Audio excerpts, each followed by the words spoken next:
Summer has flown by, believe it or not. This weekend is Labor Day. And despite Tropical Storm Idalia threatening some destinations, thousands are still planning to travel, either by car or by plane.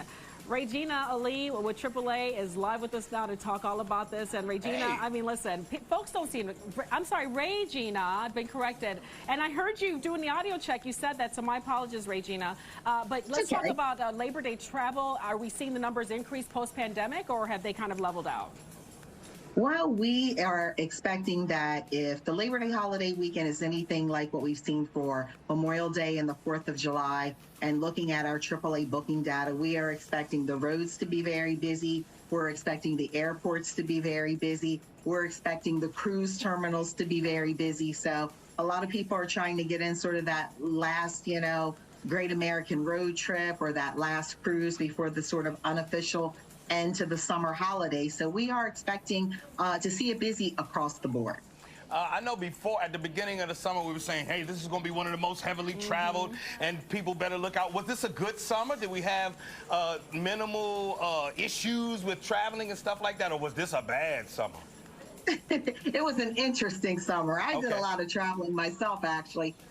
We saw, obviously the airlines have recovered a great bit, but we're still seeing a lot of that pent-up demand. So there certainly have been some air travel issues, particularly when weather is a factor as well. But by and large, I think overall it's been a good season. We're continuing to see, that pent-up demand and people traveling, and, workers still returning and still trying to get some things back to normal as far as it went with pre-pandemic and staffing and things of that nature. So the tourism industry was certainly highly impacted with the COVID-19 virus. Not like we don't still have it, but obviously people are beginning to travel again, and great numbers, actually. And what's surprising me, Regina, is that people are traveling. Gas prices, for a second they seem like they went down, but they're back up a little bit.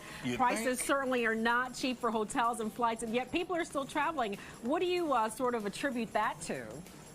Sure, we continue to attribute that to pent-up demand and people really having that desire to travel, to spend time with their family and friends. Lots of people, when we couldn't travel, saved money. So we're seeing lots of people taking cruises, Alaskan cruises. So, some places that you wouldn't necessarily think is a top destination are really having a comeback, such as Seattle, because people are cruising out of there, for Alaskan cruises, things like that.